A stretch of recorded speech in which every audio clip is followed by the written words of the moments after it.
نشر عمرو مصطفى أول بوست ليه عبر منصة إكس دافع فيها عن موقف تامر حسني بعد حملة الهجوم الشرسة اللي تعرض ليها الأيام اللي فاتت من شهر رمضان المبارك بعد الحملة الإعلانية لشركة شيبسي.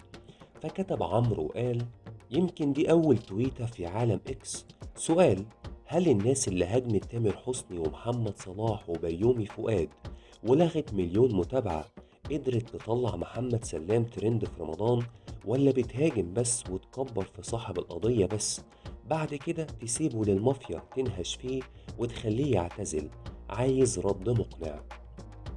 الجدير بالذكر إن تامر وضح موقفه في الهجوم عليه ورد على السوشيال ميديا، وهتلاقي الفيديو ظاهر لك في نهاية الفيديو ده. شكرا على متابعة قناتكم قناة نجوم.